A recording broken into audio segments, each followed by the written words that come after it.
بسم اللہ الرحمن الرحیم۔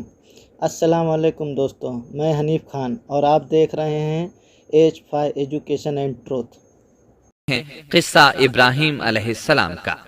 صالح علیہ السلام کے بعد اللہ تعالیٰ نے سیدنا ابراہیم علیہ السلام کو مبعوث فرمایا۔ ابراہیم علیہ السلام جد الانبیاء ہیں، عظیم المرتبت اور اولو العزم پیغمبر ہیں۔ آپ کے والد کا نام طارق تھا جبکہ اس کا لقب آزر تھا۔ آزر مدد کرنے والے کو کہتے ہیں۔ یہ شخص اپنے قبیلے کے افراد کی مدد کیا کرتا تھا، غمخواری کرتا تھا، اس لیے اس کا لقب آزر مشہور ہو گیا تھا۔ قرآن مجید میں ابراہیم علیہ السلام کا قصہ 73 مقامات پر ذکر ہوا ہے۔ یہ 73 مقامات 25 سورتوں میں ہیں، اور یہ بات ابراہیم علیہ السلام کے بلند مرتبت ہونے پر دلالت کرتی ہے۔ ابراہیم علیہ السلام بھی سام بن نوح علیہ السلام کی نسل سے ہیں۔ آپ کی پیدائش عراق کے مشہور شہر بابل میں ہوئی۔ یہ عراق کے شمال میں واقع تھا اور آج بھی موجود ہے۔ بہت بڑا شہر ہے۔ اس وقت بھی بڑی آبادی پر مشتمل تھا۔ یہاں بت پرستی عام ہو چکی تھی۔ اللہ تعالی سورۃ العنکبوت آیت 25 میں فرماتے ہیں، ابراہیم نے کہا کہ تم نے جن بتوں کی پرستش اللہ کے سوا کی ہے، انہیں تم نے اپنی آپس کی دنیاوی دوستی کے بنا پر معبود ٹھہرا لیا ہے۔ مطلب یہ کہ وہ لوگ اللہ کی عبادت بتوں کو اللہ کا شریک ٹھہرا کر کرتے تھے۔ ابراہیم علیہ السلام نے اپنے باپ سے اور اپنی قوم سے کہا کہ یہ مورتیاں جن کے تم مجاور بنے بیٹھے ہو کیا ہیں؟ انہوں نے جواب دیا، ہم نے اپنے باپ دادوں کو انہی کی عبادت کرتے پایا ہے۔ اللہ تعالیٰ ان کے بارے میں فرماتے ہیں، اے نبی، انہیں ابراہیم علیہ السلام کا قصہ سنا دو جبکہ انہوں نے اپنے باپ اور اپنی قوم سے فرمایا، تم کس کی عبادت کرتے ہو؟ کہنے لگے، بتوں کی، ہم تو برابر ان کے مجاور بنے بیٹھے ہیں۔ ابراہیم علیہ السلام نے فرمایا، جب تم انہیں پکارتے ہو تو کیا وہ سنتے بھی ہیں یا تمہیں نفع اور نقصان پہنچا سکتے ہیں؟ انہوں نے کہا، یہ ہم کچھ نہیں جانتے، ہم نے تو اپنے باپ دادوں کو اسی طرح کرتے پایا ہے۔ مطلب یہ کہ یہ بت پرستی انہیں ورثے میں ملی تھی۔ وہ جن معبودوں کی عبادت کرتے تھے، نہ وہ ان کی پکار کو سنتے تھے، نہ ہی ان کے نفع و نقصان پر قادر تھے۔ اسی لیے ابراہیم علیہ السلام انہیں جھنجھوڑ رہے تھے، لیکن اندھی تقلید اور بشری عقل کے بیکار ہو جانے نے انہیں یہ سب سوچنے سے عاری کر دیا تھا۔ اللہ تعالیٰ نے ابراہیم علیہ السلام کی خصوصی رہنمائی فرمائی تھی، جیسا کہ سورۃ الانبیاء آیت 51 میں ہے، اور ہم نے ابراہیم کو پہلے سے ہدایت عطا فرما دی تھی اور ہم اسے جانتے تھے۔ ابراہیم علیہ السلام نے کبھی ایک لمحے کے لیے بھی بتوں کی پوجا نہیں کی تھی۔ آپ نے اپنی قوم کو بتوں کی پوجا کرتے دیکھا تو انہیں ملامت کی، ایک اللہ کی طرف دعوت دی، اور اس دعوت کی ابتدا انہوں نے اپنے باپ سے کی۔ اللہ تعالی سورہ مریم میں فرماتے ہیں، اے نبی، کتاب میں ابراہیم کا ذکر کر، بے شک وہ سچا نبی تھا۔ جب اس نے اپنے باپ سے کہا، اے میرے باپ، بے شک مجھے وہ علم عطا ہوا ہے جو تمہیں حاصل نہیں، اس لیے میری اطاعت کریں، میں آپ کو سیدھا راستہ دکھاؤں گا۔ اے میرے باپ، شیطان کی عبادت نہ کریں، بے شک شیطان اللہ کا نافرمان ہے۔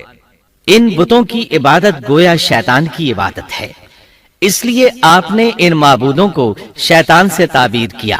فرمایا، اے میرے باپ، بے شک مجھے خوف ہے کہ تم پر اللہ کا عذاب آئے، پھر تم شیطان کے ساتھی ہو جاؤ۔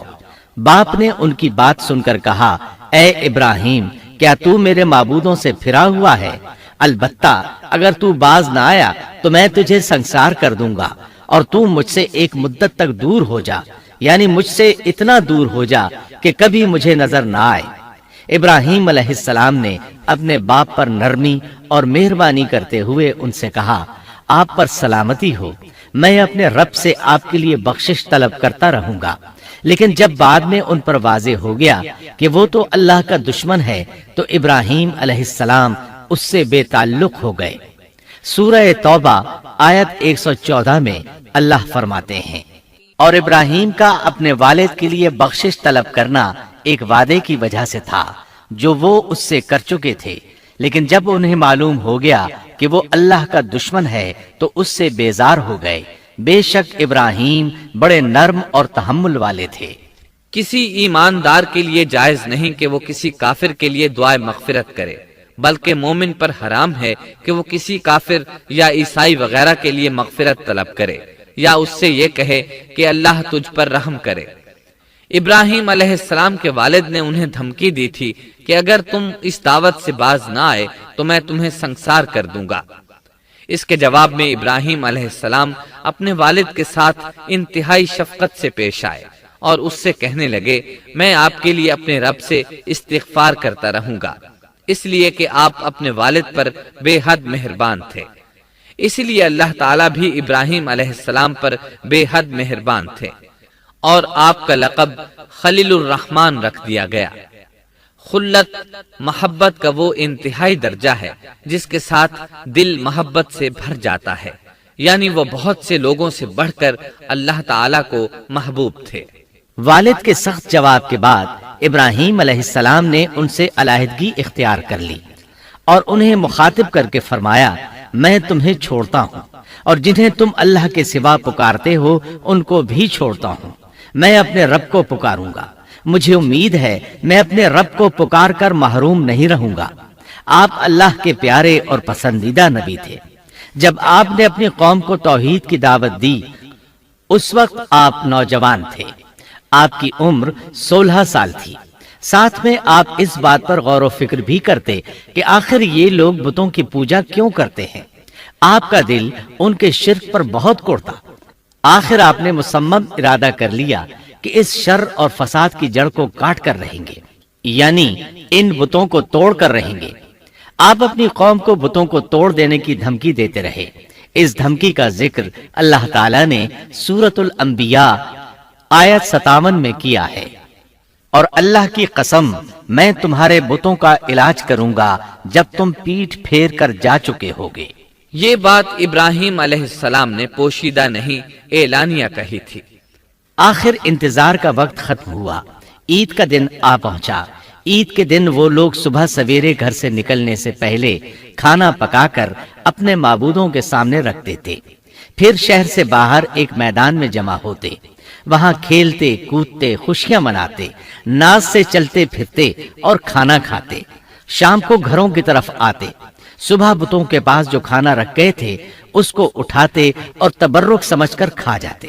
اپنے معمول کے مطابق انہوں نے عید کی تیاری کر لی، لیکن ابراہیم علیہ السلام تیار نہ ہوئے، اس لیے کہ وہ تو ان کے ساتھ جانے کا ارادہ ہی نہیں رکھتے تھے۔ وہ لوگ جانے سے پہلے ابراہیم علیہ السلام کے پاس آئے اور کہنے لگے، کیا آپ ہمارے ساتھ نہیں جائیں گے؟ سیدنا ابراہیم علیہ السلام نے آسمان کی طرف نگاہ کی اور فرمایا، میں بیمار ہوں۔ یہ تمام واقعہ سورۃ الانبیاء آیات 51 تا 58 میں بیان ہوا ہے۔ یقیناً ہم نے ابراہیم کو پہلے سے ہدایت فرما دی تھی اور ہم اسے جانتے تھے، جبکہ اس نے اپنے باپ سے اور اپنی قوم سے کہا کہ یہ مورتیاں جن کے تم مجاور بنے بیٹھے ہو کیا ہیں؟ سب نے کہا، ہم نے اپنے باپ دادوں کو انہی کی عبادت کرتے پایا ہے۔ آپ نے فرمایا، پھر تو تم اور تمہارے باپ دادا سبھی یقیناً کھلی گمراہی میں مبتلا رہے۔ کہنے لگے، کیا آپ سچ مچ ہمارے پاس حق لائے ہیں یا یوں ہی مذاق کر رہے ہیں؟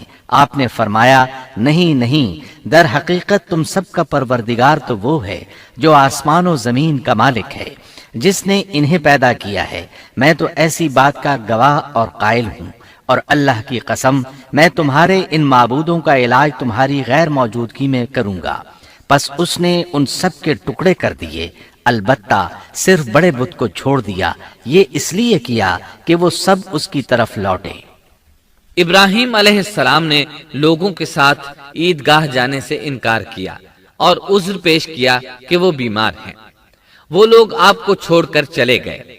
بعد میں ابراہیم علیہ السلام ان بتوں کے پاس گئے، دیکھا کہ ان کے سامنے کھانا پڑا ہے۔ چونکہ سب لوگ کھانا لائے تھے اس لیے یہ کھانا بہت زیادہ تھا، لیکن ان جھوٹے معبودوں نے اسے کھانا تو درکنار اس کو چھوا تک نہ تھا۔ ابراہیم علیہ السلام نے انہیں مخاطب کر کے کہا، یہ اتنا کھانا تمہارے سامنے پڑا ہے، تم اس کو کھاتے کیوں نہیں؟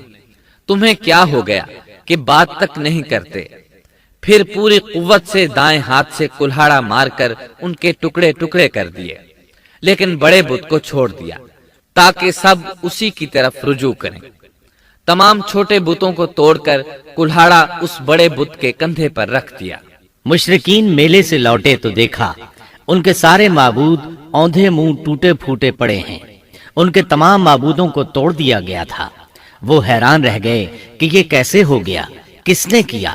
کہنے لگے یہ کام کس ظالم کا ہے، اس نے ہمارے معبودوں کی توہین کی ہے۔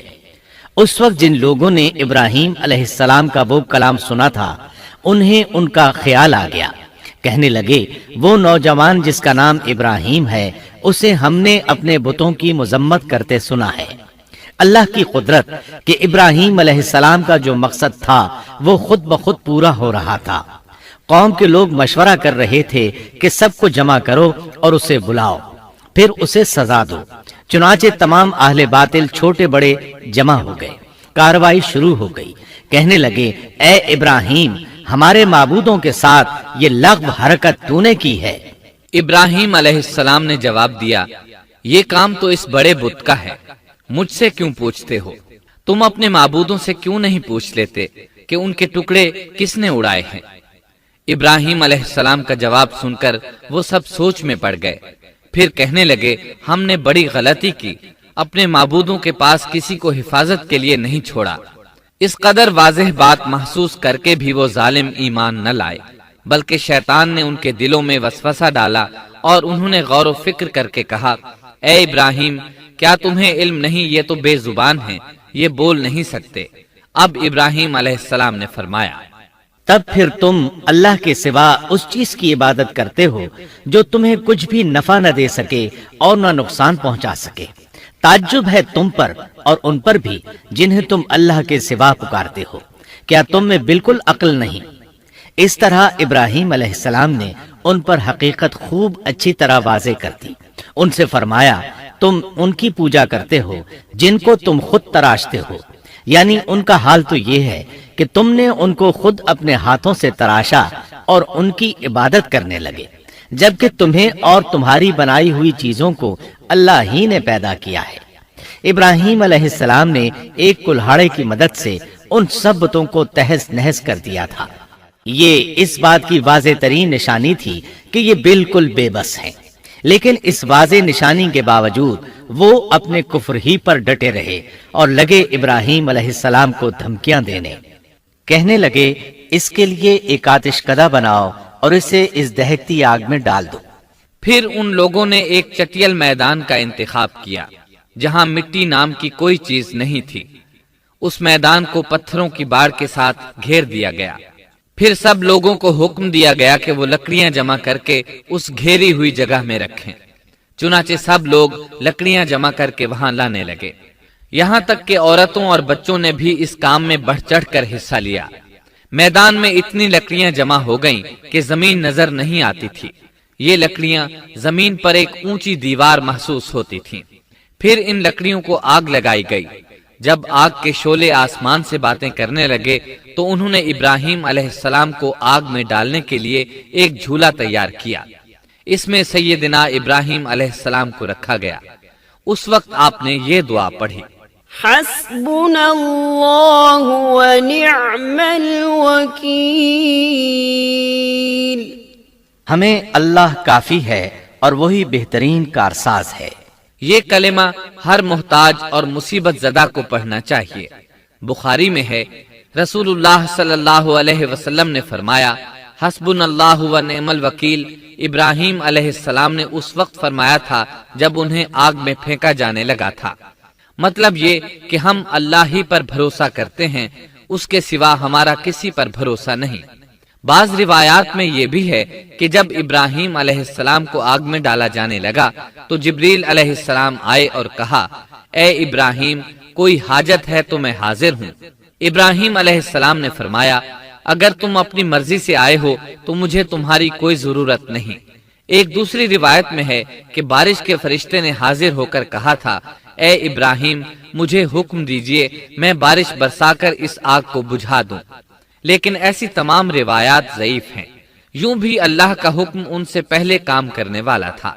اللہ تعالیٰ سورہ انبیاء آیت 69 اور 70 میں فرماتے ہیں، ہم نے کہا اے آگ ابراہیم پر ٹھنڈی ہو جا اور سلامتی والی ہو جا، گو انہوں نے ابراہیم کا برا چاہا لیکن ہم نے انہیں ہی نقصان پانے والا کر دیا۔ چنانچہ جب ابراہیم علیہ السلام کو آگ میں ڈالا گیا تو وہ ٹھنڈی ہو گئی۔ ابن عباس رضی اللہ عنہما فرماتے ہیں، اگر اللہ تعالیٰ آگ سے یہ نہ فرماتے کہ سلامتی والی ٹھنڈی ہو جا تو وہ اس قدر سرد ہو جاتی کہ اس کی ٹھنڈک سے تکلیف محسوس ہوتی۔ گویا آگ بھی اللہ کے حکم کے بغیر نہیں جلا سکتی، چھری اللہ کے حکم کے بغیر نہیں کاٹ سکتی، اس لیے کہ یہ بھی اللہ کی مخلوق ہیں اور ان کی قدرت بھی اللہ کے پاس ہے۔ وہ چاہے تو ان کو قدرت عطا کر دے، چاہے تو قدرت واپس لے لے۔ آگ کو ٹھنڈا ہونے کا حکم ہوا، وہ ٹھنڈی ہو گئی۔ اس نے نہ ابراہیم علیہ السلام کے کپڑے جلائے، نہ جسم کے کسی حصے کو کوئی نقصان پہنچایا، صرف وہ رسیاں جلائیں جن سے آپ کو باندھا گیا تھا۔ سبحان اللہ۔ لوگ آگ کے گرد اس انتظار میں کھڑے تھے کہ جو ہی انہیں آگ میں پھینکا جائے گا وہ جل کر راکھ ہو جائیں گے، لیکن وہ یہ دیکھ کر حیران رہ گئے کہ ابراہیم علیہ السلام بڑے ناز سے آگ کے درمیان بیٹھے ہیں۔ بعض روایات میں ہے کہ ابراہیم علیہ السلام فرمایا کرتے تھے، مجھے ان دنوں جو راحت اور سکون حاصل تھا ویسا آگ سے نکلنے کے بعد نہیں ہوا۔ لوگ اس معجزے کو دیکھ کر حیرت زدہ تھے۔ پھر ابراہیم علیہ السلام آگ سے نکلے۔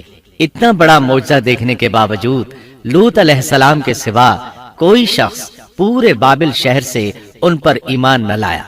اللہ تعالیٰ فرماتے ہیں، پس ابراہیم پر لوط ایمان لائے۔ مطلب یہ کہ پوری بستی سے لوط علیہ السلام تھے جو آپ پر ایمان لائے تھے، باقی تمام لوگ کفر ہی پر ڈٹے رہے۔ ابراہیم علیہ السلام ان کا رویہ دیکھ کر نا امید ہو گئے کہ اس سے بڑھ کر یہ کون سا معجزہ دیکھنا چاہتے ہیں۔ ان کے بتوں کو توڑ دیا گیا، اپنی آنکھوں سے اللہ کی نشانی ان لوگوں نے دیکھی، پھر بھی یہ ایمان نہیں لائے، چنانچہ آپ نے وہاں سے ہجرت کا ارادہ فرما لیا۔ اس وقت بابل پر نمرود نامی بادشاہ کی حکومت تھی۔ کہا جاتا ہے کہ زمین کے بیشتر حصے پر اسی کی حکمرانی تھی۔ جب اس کے پاس یہ خبریں پہنچیں کہ ابراہیم علیہ السلام کو آگ میں ڈالا گیا لیکن آگ نے انہیں نہیں جلایا، تو اس نے ابراہیم علیہ السلام کو اپنے دربار میں پیش کرنے کا حکم دیا۔ ابراہیم علیہ السلام کو وہاں لایا گیا۔ نمرود نے ان سے ان کے رب کے بارے میں سوال کیا۔ اللہ تعالیٰ سورۃ البقرہ آیت 258 میں فرماتے ہیں، کیا تو نے اس شخص کو نہیں دیکھا جس نے ابراہیم سے اس کے رب کے متعلق جھگڑا کیا، اس لیے کہ اللہ نے اسے سلطنت دی تھی۔ ایک روایت میں ہے کہ 4 بادشاہوں نے زمین کے بیشتر حصے پر حکمرانی کی ہے، ان میں سے ایک نمرود ہے۔ نمرود اپنے وقت کا حاکم و بادشاہ تھا۔ ابراہیم علیہ السلام سے جب اس کی اللہ تعالیٰ کے بارے میں بات چیت ہوئی تو ابراہیم علیہ السلام نے کہا، میرا رب وہ ہے جو زندہ کرتا ہے اور مارتا ہے۔ جواب میں اس نے کہا، میں بھی زندہ کرتا ہوں اور مارتا ہوں۔ چنانچہ اس نے حکم دیا کہ جیل سے 2 آدمیوں کو لے آؤ۔ جیل سے 2 ایسے آدمیوں کو لایا گیا جن کے لیے سزائے موت کا فیصلہ ہو چکا تھا۔ اس نے ان میں سے ایک کے قتل کا حکم دیا، دوسرے کو معاف کر دیا۔ اس سے اس نے یہ ثابت کرنا چاہا کہ وہ بھی زندہ کر سکتا ہے اور موت دے سکتا ہے، اور کہنے لگا، دیکھ لو، میرے حکم سے لوگ مرتے ہیں اور میرے حکم سے انہیں زندگی ملتی ہے۔ اس کی بات سن کر ابراہیم علیہ السلام نے غور کیا کہ اگر وہ اس سے موت و حیات کے باریک فلسفے پر بحث کریں گے تو نمرود کا مقصد پورا ہو جائے گا اور میرا مقصد پورا نہیں ہو پائے گا۔ اس لیے بحث و مباحثے کی بجائے کوئی مضبوط دلیل پیش کر دی جائے تاکہ حق و باطل کے درمیان فرق واضح ہو جائے۔ چنانچہ آپ نے فرمایا، بے شک اللہ سورج کو مشرق سے لاتا ہے، تو اس کو مغرب سے لے آ۔ کافر بادشاہ یہ سن کر مبہوت رہ گیا، اس کا سر جھک گیا۔ اللہ تعالیٰ فرماتے ہیں، تب وہ کافر حیران رہ گیا اور اللہ نا انصافوں کو سیدھی راہ نہیں دکھاتا۔ ان تمام باتوں کے بعد نمرود کو یہ معلوم کرنے کی ضرورت نہیں رہی کہ ابراہیم علیہ السلام آگ سے کیسے نجات پا گئے، کیونکہ حقیقت اس پر آشکار ہو چکی تھی۔ وہ جان گیا تھا کہ اصل معاملہ کیا ہے۔ چنانچہ اس نے ابراہیم علیہ السلام سے کہا، آپ اس ملک سے نکل جائیے، ہم آپ کو یہاں نہیں رہنے دیں گے۔ ابراہیم علیہ السلام نے عراق کو خیر بات کہا اور شام کی طرف ہجرت کر گئے۔ یہاں آ کر وہ حران نامی بستی میں مقیم ہوئے۔ اسی جگہ آپ نے اپنے چچا ہاران کی بیٹی سیدہ سارہ علیہ السلام سے شادی کی۔ اللہ تعالیٰ اس ہجرت کے بارے میں فرماتے ہیں، اور ہم اسے یعنی ابراہیم اور لوط کو بچا کر اس زمین کی طرف لے آئے جس میں ہم نے جہان کے لیے برکت رکھی تھی۔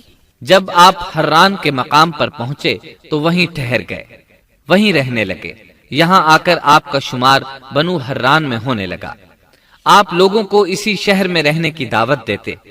اس شہر کے لوگ بتوں کی پوجا نہیں کرتے تھے بلکہ ستاروں کو پوجتے تھے۔ ابراہیم علیہ السلام نے جب ان کی یہ حالت دیکھی تو ارادہ کر لیا کہ ان لوگوں کو بتائیں گے کہ ستاروں کی عبادت کرنا باطل ہے۔ یہ لوگ چونکہ نجوم پرست تھے اس لیے ان کی عبادت کا وقت رات کو ہوتا تھا، اور یہ لوگ رات کے وقت عبادت کرتے تھے کیونکہ ان کے معبود یعنی ستارے رات ہی کو طلوع ہوتے ہیں۔ چنانچہ ابراہیم علیہ السلام انہیں یہ دکھانے کے لیے کہ ان چیزوں کی عبادت باطل ہے ایک دن ان کے ساتھ نکلے۔ اللہ نے آسمان کے دروازے کھول دیے تو ابراہیم علیہ السلام نے چاند، ستاروں، سیاروں اور آسمان و زمین کی سلطنت کو دیکھا۔ اللہ تعالیٰ نے ابراہیم علیہ السلام سے تمام پردے ختم کر دیے جو عام طور پر لوگوں کی آنکھوں پر ہوتے ہیں، اور انہوں نے وہ کچھ دیکھا جسے آج کی رصد گاہیں بھی نہیں دیکھ سکتی۔ اللہ تعالیٰ سورۃ الانعام آیت 75 میں فرماتے ہیں، اور اسی طرح ہم نے ابراہیم کو آسمان اور زمین کی سلطنت کا مشاہدہ کرا دیا تاکہ وہ یقین کرنے والوں میں سے ہو جائے۔ بعض مفسرین نے لکھا ہے کہ یہ سب کچھ اللہ تعالیٰ نے ابراہیم علیہ السلام کو اس لیے دکھایا تھا کہ وہ ستاروں کی پرستش کرتے تھے۔ پھر اللہ تعالیٰ نے اپنی عبادت کی طرف ان کی رہنمائی فرمائی۔ جن مفسرین نے یہ بات لکھی وہ غلطی پر ہیں، کیونکہ ایک جلیل القدر رسول کے متعلق ایسا گمان کرنا کبیرہ گناہ ہے۔ آسمان اور زمین کی سلطنت اور دیگر معجزات دکھانے کے بعد اللہ تعالیٰ فرماتے ہیں، آسمان اور زمین کی پیدائش یقیناً انسان کی پیدائش سے بہت بڑا کام ہے۔ اللہ تعالیٰ ایک دوسرے مقام پر فرماتے ہیں، آسمان اور زمین میں بہت سی نشانیاں ہیں جن سے یہ منہ موڑ کر گزر جاتے ہیں۔ ابراہیم علیہ السلام حران شہر کے ستارہ پرستوں کو لے کر ایک رات نکلے۔ اچانک ایک ستارہ طلوع ہوا، اس کی چمک دمک بہت تھی، شکل صورت کے لحاظ سے بھی بہت خوبصورت تھا۔ اس وقت ابراہیم علیہ السلام نے بطور مذاق کہا، یہ میرا رب ہے۔ لیکن جب وہ ستارہ کچھ دیر بعد چھپ گیا تو کہنے لگے، یہ تو غروب ہو گیا، یہ رب کیسے ہو سکتا ہے؟ جو چھپ جائے وہ رب نہیں ہو سکتا، پس میں تو غروب ہونے والوں کو پسند نہیں کرتا۔ اگلے روز وہ پھر ان لوگوں کو ساتھ لے کر نکلے تو چاند کو دیکھا۔ یہ شکل صورت میں ستاروں سے کہیں زیادہ خوبصورت تھا، روشن تھا، لیکن یہ بھی غروب ہو گیا تو ابراہیم کہنے لگے، اگر مجھے میرے رب نے ہدایت نہ کی تو میں گمراہ لوگوں میں شامل ہو جاؤں گا۔ اے اللہ، تو کہاں ہے؟ اپنی طرف میری رہنمائی کر۔ ان باتوں سے ابراہیم علیہ السلام ان لوگوں کو غور و فکر کی دعوت دے رہے تھے تاکہ وہ غور کریں، آخر رب چھپ کیسے سکتا ہے؟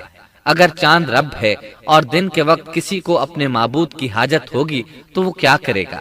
لہذا چاند کسی صورت رب نہیں ہو سکتا۔ پھر جب دن چڑھا اور سورج طلوع ہوا تو کہنے لگے، یہ میرا رب ہے، یہ تو سب سے بڑا ہے۔ پھر لوگوں کو مخاطب کر کے کہنے لگے، تم رات کو چھوٹے چھوٹے ستاروں کی پوجا کرتے ہو، کیوں نہ تم اتنے بڑے ایک ہی رب کی پوجا کر لو۔ لیکن جب وہ بھی غروب ہو گیا تو کہنے لگے، یقیناً میں تمہارے شرک سے بیزار ہوں، یہ معبود کیسے ہو سکتے ہیں؟ ان میں تو تبدیلی آتی رہتی ہے، کبھی طلوع ہوتے ہیں کبھی غروب ہوتے ہیں۔ یہ اس بات کی دلیل ہے کہ یہ مخلوق ہیں اور ان کا خالق کوئی اور ہے جس کے حکم کے یہ تابع ہیں۔ جب یہ خود مخلوق ہیں اور کسی اور کے تابع ہیں تو کسی کو نفع نقصان پہنچانے پر کس طرح قادر ہو سکتے ہیں؟ پھر اپنی قوم کو مخاطب کر کے کہنے لگے، میں اپنا رخ اس کی طرف کرتا ہوں جس نے آسمانوں کو یکسو ہو کر پیدا کیا، اور میں شرک کرنے والوں میں سے نہیں ہوں۔ اب بھی وہ اپنی بات پر اڑے رہے۔ تب آپ نے فرمایا، تم مجھ سے اللہ کے بارے میں جھگڑ رہے ہو، مجھے تو اللہ راہ دکھا چکا ہے اور اس نے مجھے دلیل عطا فرمائی ہے۔ میں یقیناً جانتا ہوں کہ تمہارے تمام معبود بے بس اور بے طاقت ہیں۔ جاؤ، تم سے اور تمہارے ان معبودوں سے جو ہو سکے کر لو، میرے رب کی مرضی کے بغیر کچھ بھی نہیں ہو سکتا۔ میرے رب نے ہر چیز کے علم کو اپنے گھیرے میں لے رکھا ہے۔ کیا پھر بھی تم نصیحت حاصل نہیں کرو گے؟ اور میں تمہارے معبودوں سے خوف کیوں کھاؤں؟ تم اللہ سے نہیں ڈرتے؟ ان کو اللہ کا شریک ٹھہرا رہے ہو۔ اللہ نے اس کی کوئی دلیل نازل نہیں کی۔ اگر تم میں صحیح علم ہے تو تم ہی بتلا دو کہ ہم دونوں جماعتوں میں سے امن کا زیادہ حقدار کون ہے۔ امن انہی کے لیے ہے جو ایمان لانے کے بعد دین کو شرک سے خلط ملط نہیں کرتے۔ حقیقت میں ہدایت یافتہ وہی لوگ ہیں۔ یہی ہمارے وہ دلائل تھے جو ہم نے ابراہیم علیہ السلام کو ان کی قوم کے مقابلے میں عطا کیے تھے، اور ہم جسے چاہیں مرتبے میں بڑھا دیں۔ بے شک تیرا رب بڑی حکمت والا ہے۔ ان لوگوں نے پھر بھی کفر ہی کیا، کوئی بھی ایمان نہ لایا۔ چنانچہ ابراہیم علیہ السلام نے ایک بار پھر ہجرت کی اور مصر جا پہنچے۔ مصر کے بادشاہ کو خبر ملی کہ ایک شخص ہجرت کر کے آیا ہے اور اس کے ساتھ ایک عورت ہے، وہ بہت زیادہ حسین و جمیل ہے۔ چنانچہ اس ظالم نے اپنے کارندوں کو بھیجا کہ اس عورت کو میرے پاس لے آؤ، ساتھ ہی اس سے پوچھنا کہ تمہارے ساتھ جو آدمی ہے وہ کون ہے، اگر وہ اس کا خاوند ہو تو اسے قتل کر دینا۔ ادھر بادشاہ نے اپنے کارندوں کو حکم دیا، ادھر اللہ نے ابراہیم علیہ السلام کی طرف وحی بھیج دی۔ انہوں نے سارہ علیہ السلام سے کہا، اگر وہ تجھ سے میرے بارے میں پوچھیں تو بتا دینا تم میری بہن ہو۔ پھر سارہ سے بولے، اے سارہ، روئے زمین پر میرے اور تیرے سوا کوئی مومن نہیں، یعنی یہ کافروں کی سرزمین ہے، یہاں کوئی مومن نہیں، اس لحاظ سے تم میری دینی بہن ہو۔ پھر بادشاہ نے ابراہیم علیہ السلام کو پیش کرنے کا حکم دیا۔ اس نے آپ سے پوچھا، یہ عورت کون ہے؟ آپ نے فرمایا، یہ میری بہن ہے۔ اس طرح ابراہیم علیہ السلام کی زندگی میں 3 موقع ایسے آئے کہ انہوں نے اللہ کے دین کی حمایت اور مدافعت کے لیے توریہ کیا۔ توریہ کا مطلب یہ ہے کہ واقعہ کچھ اور ہو لیکن کوئی شخص کسی خاص مصلحت کی وجہ سے اسے 2 معنی والے الفاظ کے ساتھ اس انداز میں بیان کرے کہ سننے والا اس واقعہ کو نہ سمجھ سکے بلکہ اس کا ذہن خلاف واقعہ چیز کی طرف منتقل ہو جائے۔ شریعت نے بعض مخصوص حالات میں اس کی اجازت دی ہے۔ وہ 3 مواقع جہاں ابراہیم علیہ السلام نے توریہ فرمایا، ان کی وضاحت کچھ اس طرح ہے۔ ایک یہ کہ آپ نے میلے پر نہ جانے کی غرض سے ان لوگوں سے کہا تھا کہ میں بیمار ہوں۔ دوسرے موقع پر یہ فرمایا تھا، یہ کام اس بڑے سردار بت کا ہے۔ تیسرے، سارہ علیہ السلام کو دینی بہن قرار دیا۔ اس ظالم بادشاہ نے سارہ علیہ السلام کو اپنی تحویل میں لے لیا۔ جب سارہ علیہ السلام کو معلوم ہوا کہ وہ ایک بدکار شخص ہے تو انہوں نے اللہ تعالیٰ سے دعا کی، اے اللہ، تجھے معلوم ہے میں تجھ پر اور تیرے نبی پر ایمان لائی ہوں اور اپنے جسم کو اپنے خاوند کے سوا ہر ایک سے محفوظ رکھا ہے، لہٰذا آپ اس کافر کو مجھ پر مسلط نہ کیجیے گا۔ چنانچہ اس کافر بادشاہ نے جب سیدہ سارہ کو پکڑنے کے لیے اپنا ہاتھ بڑھایا تو اس کا ہاتھ شل ہو گیا اور اپنی جگہ پر جم گیا۔ وہ لگا چیخ پکار کرنے، اس میں اتنی طاقت نہ رہی کہ اپنے ہاتھ کو حرکت دے سکے۔ اس کی آواز سن کر اس کے محافظ بھاگے ہوئے آئے۔ انہوں نے اس کے ہاتھ کو چھڑانا چاہا لیکن چھڑا نہ سکے۔ اس کی یہ حالت دیکھ کر سیدہ سارہ خوف زدہ ہو گئیں۔ انہوں نے سوچا اگر یہ مر گیا تو لوگ کہیں گے اسے میں نے قتل کیا ہے۔ چنانچہ انہوں نے اللہ سے دعا کی کہ اسے چھوڑ دیا جائے۔ اللہ تعالیٰ نے آپ کی دعا قبول کر لی، اس کا ہاتھ ٹھیک ہو گیا، لیکن وہ ظالم پھر بھی نہ ڈرا۔ اس نے ایک بار پھر آپ کی طرف ہاتھ بڑھایا، اس کا ہاتھ پھر شل ہو گیا۔ سیدہ سارہ نے پھر دعا کی، وہ دوبارہ ٹھیک ہو گیا، وہ پھر بھی باز نہ آیا۔ تیسری بار پھر اس نے ان کی طرف ہاتھ بڑھایا، اس بار بھی اس کا ہاتھ شل ہو گیا۔ اب وہ سیدہ سارہ علیہ السلام سے کہنے لگا، اب کی بار اگر تو مجھے اس مصیبت سے نجات دلائے گی تو میں تجھے چھوڑ دوں گا اور کبھی تیرے آڑے نہیں آؤں گا۔ چنانچہ سیدہ سارہ علیہ السلام نے اللہ تعالی سے دعا کی، وہ ٹھیک ہو گیا۔ تب اس نے اپنے کارندوں کو آواز دی اور ان سے بولا، تم میرے پاس کسی انسان کو نہیں بلکہ سرکش جن کو لائے ہو۔ پھر اس نے انہیں رہا کر دیا، عزت و اکرام سے رخصت کیا اور ان کی خدمت کے لیے اپنی بیٹی ہاجرہ کو ساتھ کر دیا۔ سارہ علیہ السلام واپس لوٹیں تو دیکھا کہ ابراہیم علیہ السلام نماز پڑھ رہے ہیں۔ نماز کے بعد انہوں نے پوچھا، سارہ، اس نے تمہارے ساتھ کیا سلوک کیا؟ سیدہ سارہ علیہ السلام نے سارا واقعہ سنا دیا۔ سن کر آپ نے فرمایا، الحمدللہ۔ پھر بولے، اب ہم یہاں نہیں رہیں گے بلکہ واپس جائیں گے۔ چنانچہ آپ ایک بار پھر فلسطین میں آ گئے، وہیں اپنی زندگی بسر کرنے لگے۔ جب آپ فلسطین میں مستقل طور پر رہائش پذیر ہوئے تو لوط علیہ السلام بھی آپ کے ساتھ تھے۔ لوط علیہ السلام آپ کے بھتیجے تھے، ان کے والد کا نام ہاران تھا۔ یہ بچپن ہی سے سیدنا ابراہیم علیہ السلام کے زیر سایہ رہے، انہی کے ہاں پرورش پائی، اس لیے دین حق فوراً قبول کر لیا۔ جب سیدنا ابراہیم علیہ السلام نے عراق سے شام کی طرف ہجرت کی تو یہ آپ کے ساتھ تھے، وہاں سے حران گئے، تب بھی ساتھ تھے۔ پھر مصر کی طرف ہجرت کی تو بھی لوط علیہ السلام ان کے ساتھ تھے۔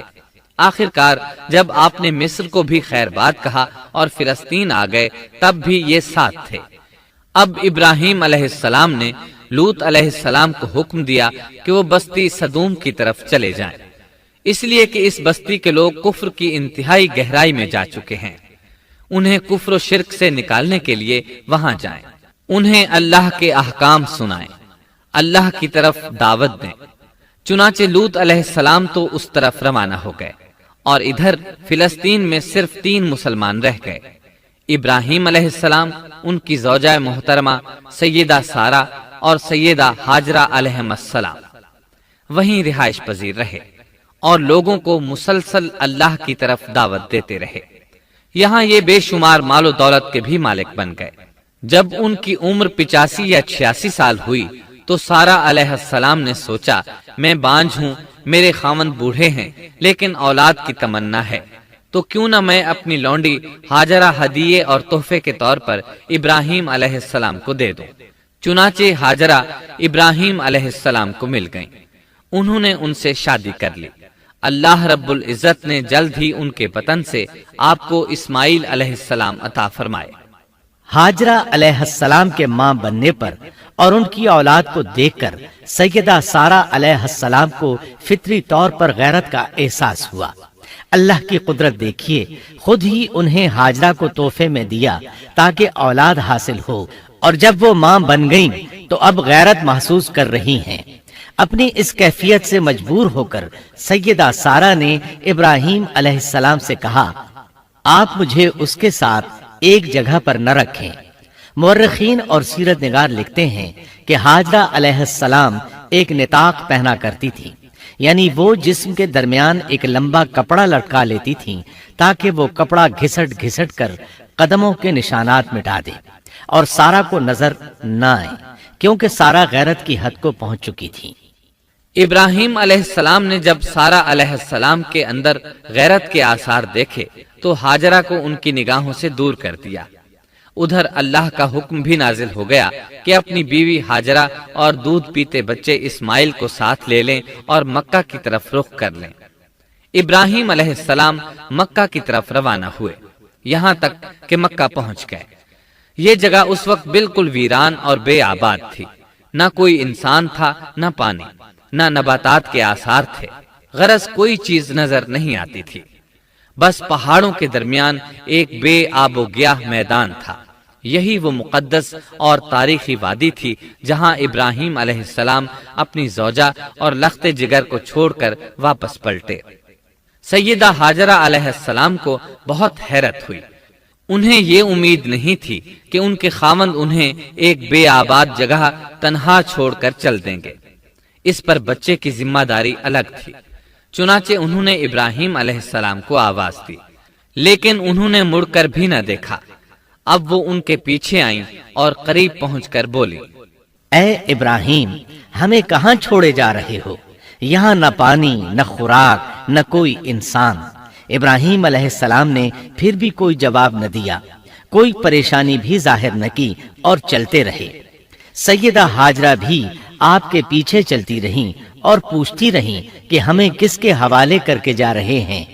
یہاں تو کوئی بھی جاندار نہیں، مکمل طور پر بے آباد علاقہ ہے۔ لیکن انہوں نے اب بھی کوئی توجہ نہ دی۔ آخر سیدہ ہاجرہ نے کہا، کیا آپ کو اللہ نے اس کام کا حکم دیا ہے؟ اب آپ نے جواب میں فرمایا، ہاں۔ تب سیدہ ہاجرہ بولی، اگر یہ بات ہے تو اللہ تعالیٰ ہرگز ہمیں ضائع نہیں ہونے دے گا۔ جب انسان اللہ کے احکام کو بجا لائے تو اس کے دل سے فقر و فاقے کا خوف نکل جاتا ہے، اور اللہ اسے طرح طرح کے انعامات سے نوازتا ہے۔ انسان جب تک اللہ کے احکام کو بجا لاتا رہے گا، تب تک اللہ کی نصرت اور اس کی تائید شامل حال رہے گی۔ چنانچہ جو ہی ہاجرہ علیہ السلام کو پتا چلا کہ انہیں تنہا چھوڑ جانا اللہ کے حکم کی بنا پر ہے، تو فوراً یقین بھرے لہجے میں بولی، تب اللہ ہمیں ضائع نہیں کرے گا۔ یہ کہہ کر وہ اپنے شیر خوار بچے کی طرف پلٹ گئیں۔ خوراک اور پانی چند دن میں ختم ہو گئے۔ پانی کا ایک قطرہ پاس نہ رہا۔ اب پانی کی تلاش شروع کی، لیکن اپنے لیے تو درکنار، ماں کو بیٹے کے لیے بھی پانی نہ ملا، نہ خوراک۔ اب بچہ لگا بھوک سے بلکنے۔ خوراک نہ ملنے کی وجہ سے ماں کا دودھ بھی خشک ہو گیا تھا۔ عورت کتنی بھی باحوصلہ ہو، اپنے بچے کو بھوک سے بلکتے نہیں دیکھ سکتی۔ اب انہوں نے بچے کو وہیں چھوڑا اور تیزی سے قریبی پہاڑی صفا کی طرف لپکی۔ اوپر چڑھ کر ادھر ادھر نظر دوڑائی کہ شاید کسی طرف پانی یا خوراک نظر آ جائے، یا کسی انسان کی جھلک نظر آ جائے۔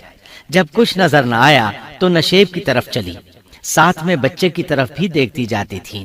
نشیب میں پہنچی تو بچہ نظروں سے اوجھل ہو گیا۔ اس پر اور بے چین ہوئی اور بلندی کی طرف دوڑی۔ اس طرح مروہ پہاڑی پر چڑھ گئیں۔ وہاں بھی چاروں طرف نگاہ دوڑائی، لیکن کچھ نظر نہ آیا۔ خیال آیا کہ پھر کوشش کرنی چاہیے۔ اس خیال سے مروہ پہاڑی سے اتری اور صفا کی طرف چل دی۔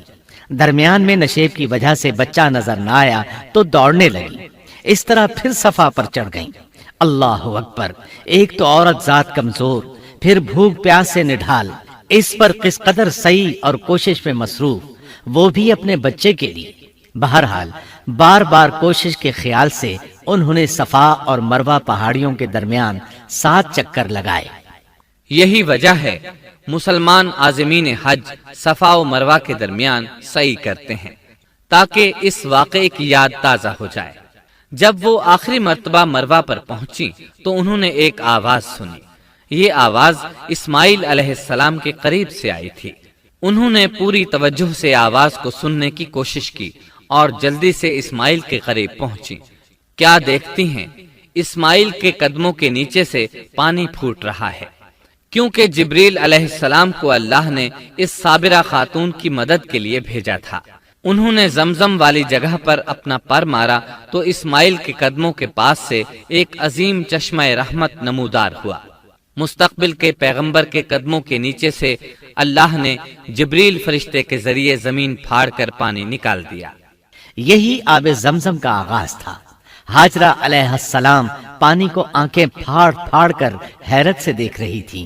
ان کی خوشی کی انتہا نہ رہی جب انہوں نے دیکھا پانی پھوٹ پھوٹ کر چاروں طرف بہ رہا ہے۔ زمین ہموار تھی، اس لیے انہوں نے زمین کو کھودنا شروع کر دیا تاکہ پانی ادھر ادھر نہ بہہ جائے۔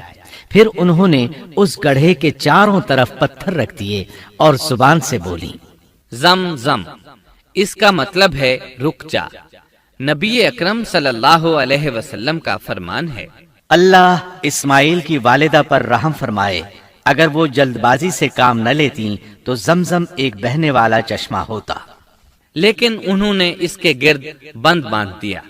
انہیں دراصل اس وقت پانی کی شدید ضرورت تھی، اس لیے انہوں نے پانی کو اپنے پاس جمع کر لیا تاکہ بہہ کر ضائع نہ ہو جائے۔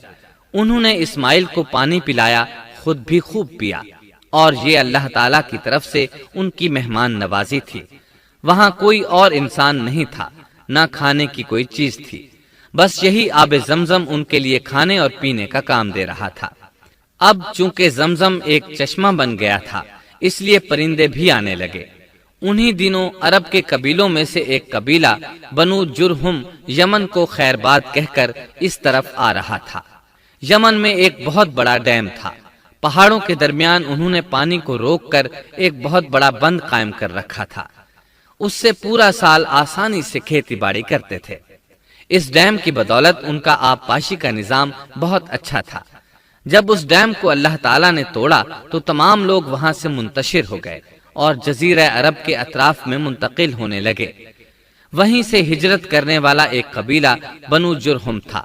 یہ لوگ بنیادی طور پر عرب تھے۔ یہ قبیلہ سفر میں رہتا، جہاں کہیں پانی اور چراگاہ نظر آتے وہیں پڑاؤ ڈال دیتے۔ جب وہاں خوراک ختم ہو جاتی تو آگے سفر شروع کر دیتے۔ چونکہ وہ بہت بڑے تاجر تھے، اس بنا پر ان راستوں سے خوب واقف تھے۔ انہیں چشموں کا خوب علم تھا۔ ملک شام کی طرف بھی ان کی آمد و رفت تھی۔ یہ قبیلہ بنو جرہم مکہ کے قریب پہنچا تو فضا میں پرندوں کو منڈلاتے پایا۔ کہنے لگے ان پرندوں کی موجودگی میں ضرور کوئی راز ہے۔ اب انہوں نے اپنے کچھ آدمی اس طرف بھیجے۔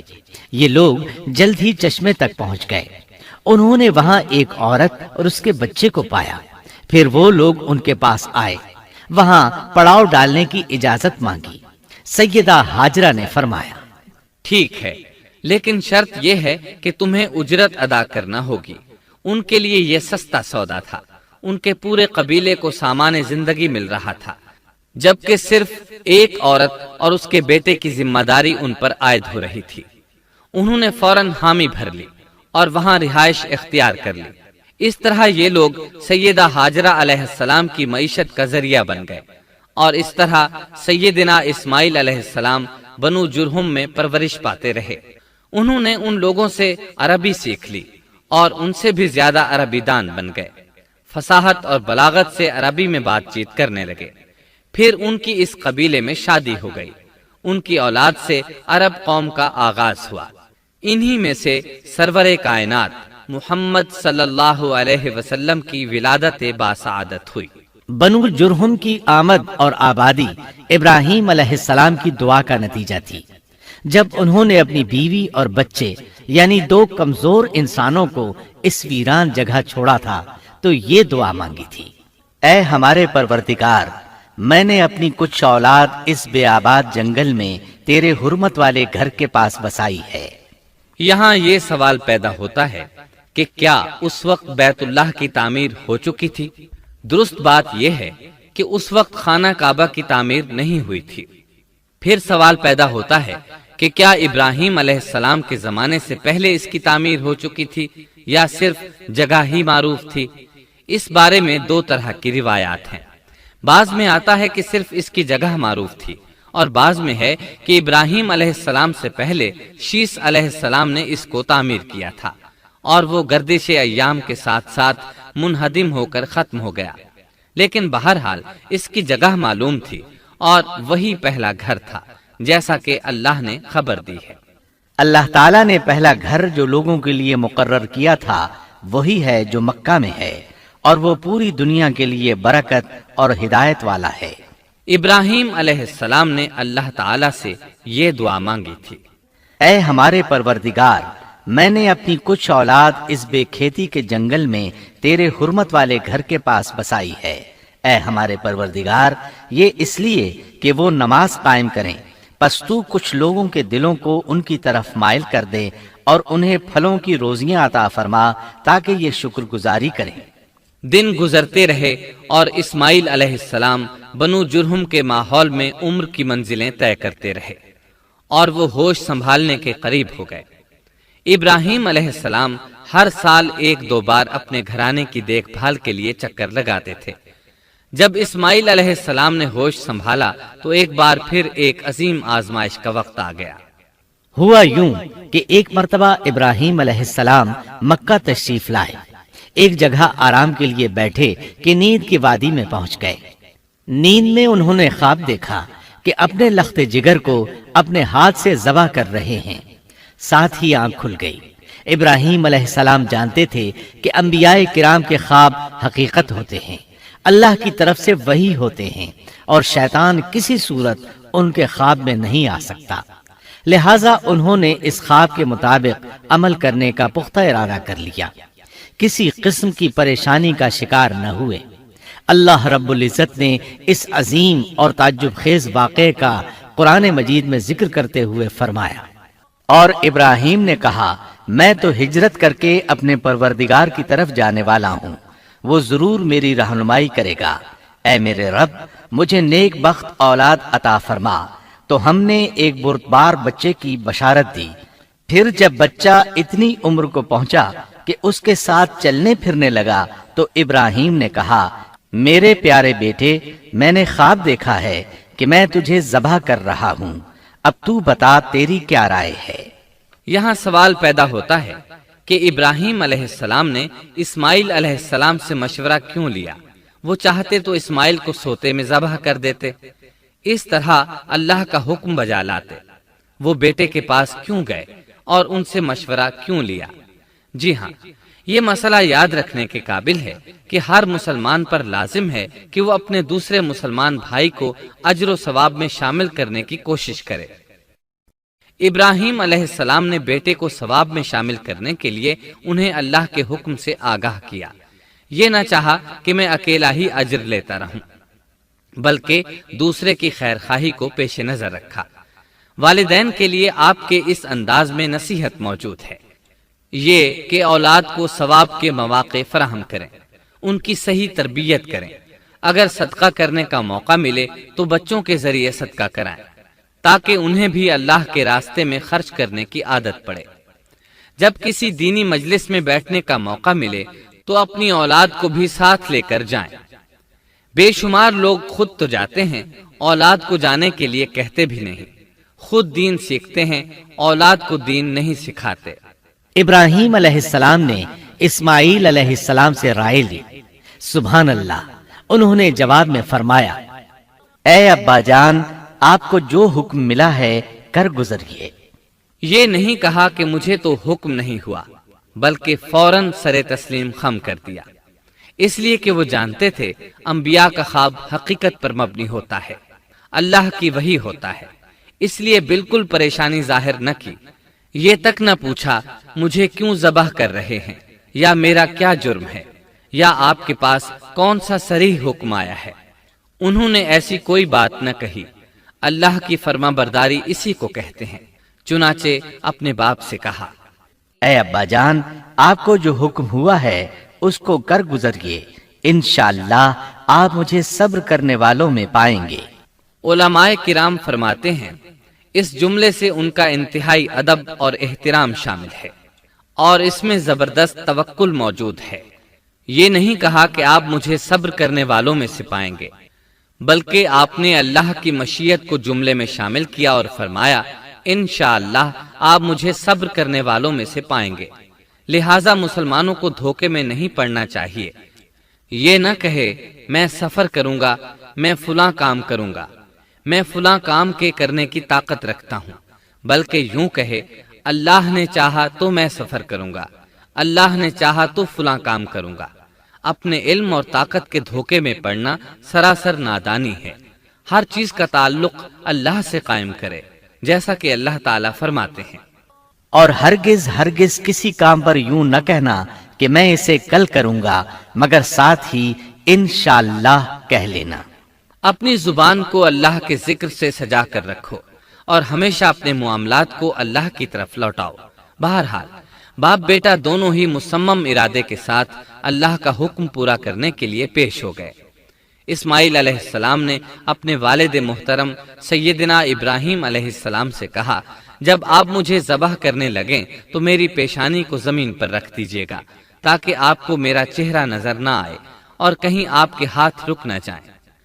اب ابراہیم علیہ السلام نے بیٹے کی پیشانی پکڑ کر زمین پر لٹا دیا، جیسا کہ اللہ تعالیٰ نے فرمایا۔ جب دونوں مطیع ہو گئے اور ابراہیم نے اسے پیشانی کے بل لٹا دیا۔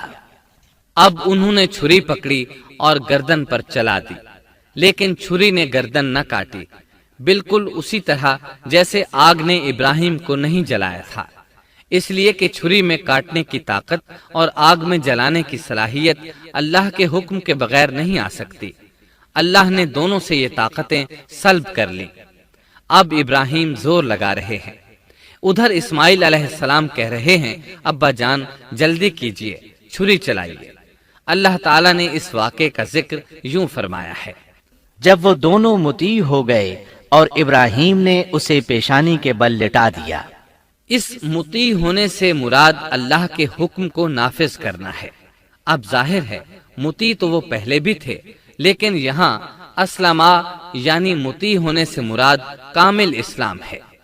نہایت واضح اور حقیقی اسلام مراد ہے، اس لیے کہ کامل اسلام وہی ہوتا ہے جس میں بغیر کسی تردد اور توقف کے اللہ کے امر اور نہی کی تصدیق کی جائے۔ یہ تھا حقیقی اسلام۔ ہاں تو چھری چلتی رہی، گلا نہ کٹا، اس لیے کہ امتحان اور آزمائش کی تکمیل ہو چکی تھی۔ یہ بات ثابت ہو چکی تھی کہ اللہ کا حکم نافذ کرنے میں دونوں پوری طرح کوشاں ہیں۔ اللہ تعالیٰ بھی فرما برداری ہی کا صلہ عطا فرماتے ہیں۔ چنانچہ آواز آئی، ہم نے اسے پکارا، اے ابراہیم تو نے خواب کو سچ کر دکھایا، یقیناً ہم اسی طرح نیکوکاروں کو جزا دیا کرتے ہیں۔ یقیناً یہ ایک کھلی آزمائش تھی۔ تاریخ کا ایک عظیم ترین امتحان اور کڑی آزمائش دنیا کو آج بھی حیرت میں ڈال دیتی ہے۔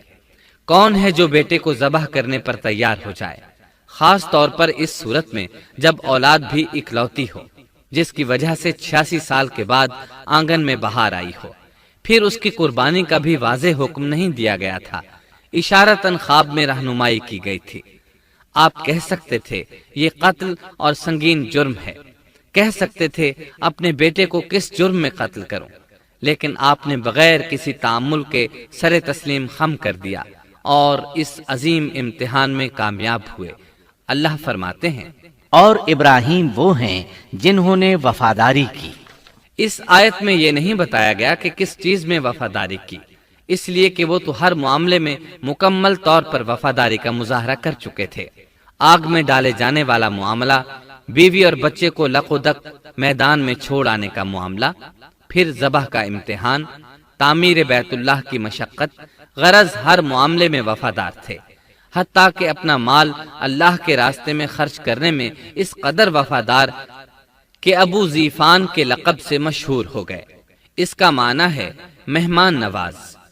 کسی مہمان کو دسترخوان پر اپنے ساتھ بٹھائے بغیر ایک لقمہ نہیں کھاتے تھے، باہر نکلتے مہمان تلاش کرتے، پھر اس کے ساتھ مل کر کھانا کھاتے، مہمان نہ ملتا تو سخت غمگین ہو جاتے۔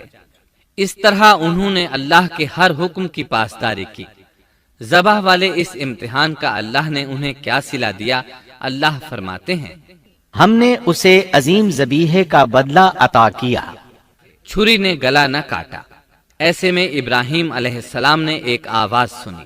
آواز پیچھے سے آئی تھی۔ انہوں نے مڑ کر دیکھا، جبریل علیہ السلام نظر آئے۔ وہ آسمان سے ایک مینڈھا لے کر آئے تھے، دنیا کے مینڈھوں میں سے نہیں بلکہ جنت کا مینڈھا لائے تھے۔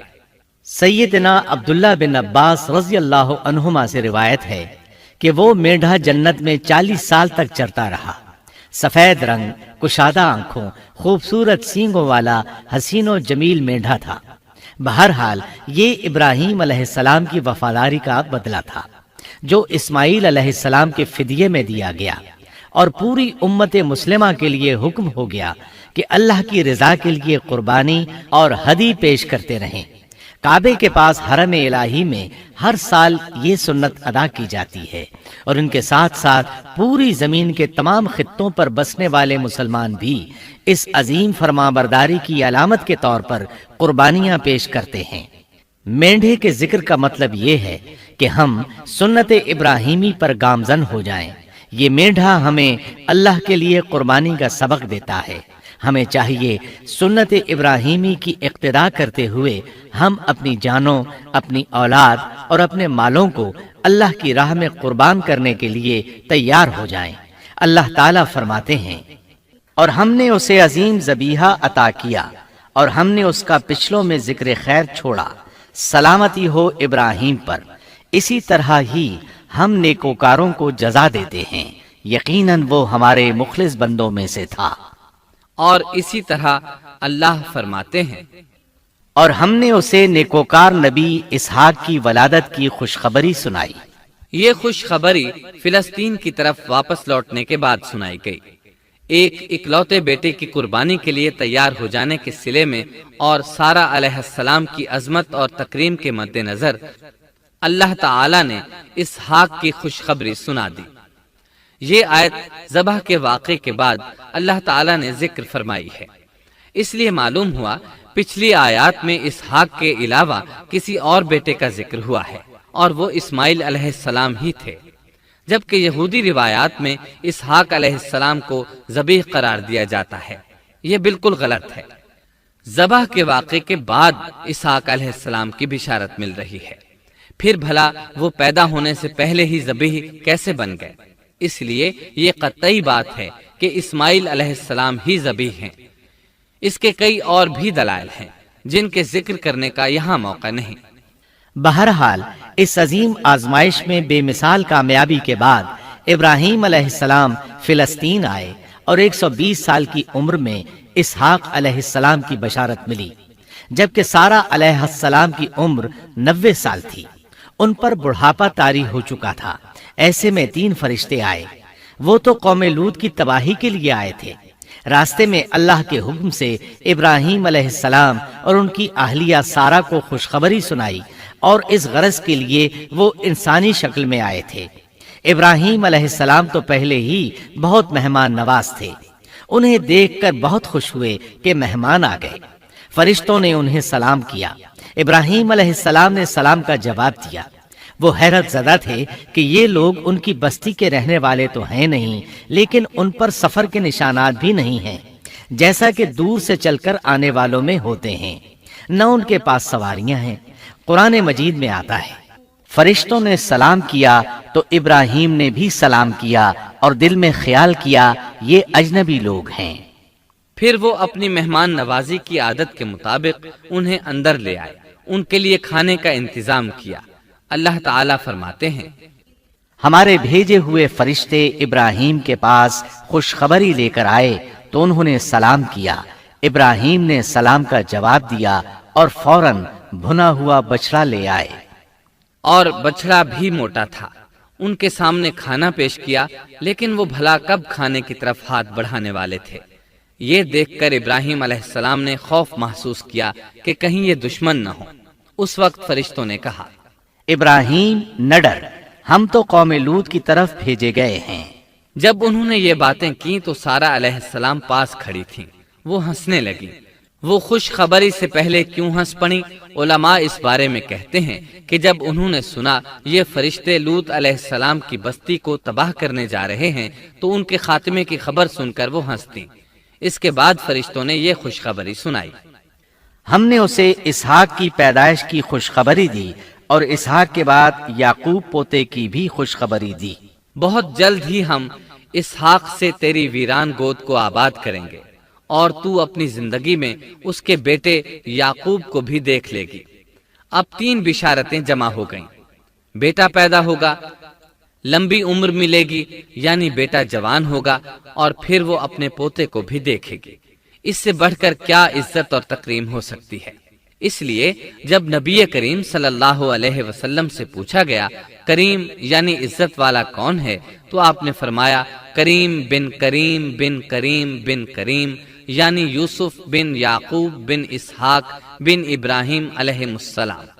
مطلب یہ کہ نبی بن نبی بن نبی بن نبی۔ یہ یوسف علیہ السلام کی شان ہے کہ خود بھی کریم، باپ بھی کریم، دادا بھی کریم اور پردادا بھی کریم۔ اس سے بڑھ کر عزت افزائی کیا ہو سکتی ہے؟ بہرحال فرشتوں نے انہیں خوشخبری دی۔ پھر انہوں نے ابراہیم کو ایک صاحب علم لڑکے کی بشارت دی۔ خوشخبری سن کر سیدہ سارہ حیران ہوئی۔ مارے حیرت کے منہ سے ہلکی سی چیخ نکل گئی۔ انہوں نے اپنے رخسار پر ہاتھ مارا جیسا کہ عورتوں کی عادت ہوتی ہے۔ کہنے لگی، ہائے افسوس کیا میں بچہ جنوں گی حالانکہ میں بانجھ ہوں اور میرے خاوند بوڑھے ہیں؟ یہ تو حیرت کی بات ہے۔ ایک دوسری جگہ اللہ تعالیٰ نے یہ الفاظ فرمائے، کہنے لگی میں بوڑھی اور بانجھ ہوں، بھلا میں بچے کو کیسے جنم دوں گی؟ اس پر فرشتوں نے کہا تو اللہ کے حکم پر تعجب کرتی ہے، اے اہل بیت، یہ تو اللہ کی تم پر رحمت اور برکت ہے، وہ بہت بزرگ اور قابل تعریف ہے۔ دوسری آیت میں ہے، انہوں نے کہا اسی طرح تیرے رب نے فیصلہ کیا ہے اور ہمیں کہا ہے، یقیناً وہ بہت حکمت والا ہے اور علم رکھنے والا ہے۔ یہ تھی اسحاق علیہ السلام کی ولادت کی خوشخبری۔ ابراہیم علیہ السلام مکے میں سیدنا اسماعیل علیہ السلام سے ملنے کے لیے آتے رہتے تھے۔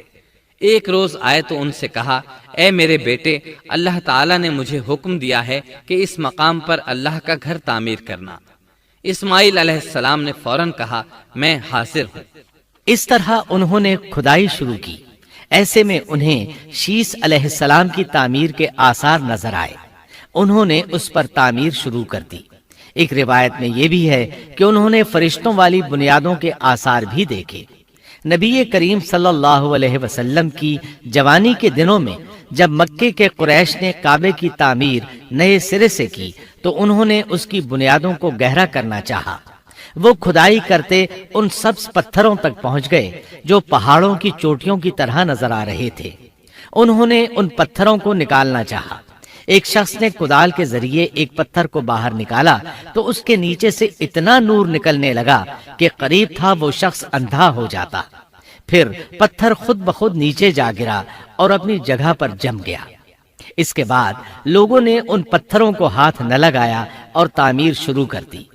قرآن مجید میں تعمیر کعبہ اور بیت اللہ کا تذکرہ اس طرح آیا ہے، اور جب ہم نے بیت اللہ کے مکان میں ابراہیم کو جگہ دی اور فرمایا کہ میرے ساتھ شرک نہ کرنا اور میرے گھر کو طواف، قیام اور رکوع و سجود کرنے والوں کے لیے پاک رکھنا، اور فرمایا بے شک لوگوں کے لیے جو پہلا گھر تعمیر کیا گیا ہے وہ مکہ میں ہے، وہ جہان والوں کے لیے برکت اور ہدایت کا ذریعہ ہے، اس میں واضح نشانیاں ہیں، مثلا مقام ابراہیم، تو جو کوئی حرم میں داخل ہوگا وہ امن میں آ جائے گا۔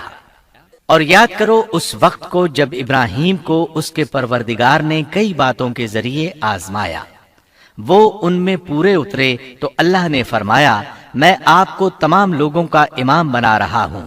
ابراہیم نے کہا اے میرے رب، میری اولاد میں سے بھی امام بنائیے۔ جواب میں اللہ نے فرمایا میرا امامت کا وعدہ ظالم لوگوں کے لیے نہیں ہے۔ اور اس وقت کو یاد کرو جب ہم نے بیت اللہ کو ثواب اور امن کی جگہ بنا دیا اور لوگوں نے مقام ابراہیم کو جائے نماز بنا لیا۔ ہم نے ابراہیم کو حکم دیا کہ میرے گھر کو طواف، اعتکاف، رکوع اور سجود کے لیے پاک رکھو، اور وہ وقت بھی یاد رکھو جب ابراہیم نے دعا کی اے پروردگار اس شہر کو امن والا بنا دے اور اس کے مومن بندوں کو پھلوں کا رزق عطا کر۔ اللہ تعالیٰ نے فرمایا میں کافروں کو بھی تھوڑا فائدہ دوں گا، پھر انہیں آگ کے عذاب کی طرف بے بس کر دوں گا، یہ پہنچنے کی جگہ بری ہے۔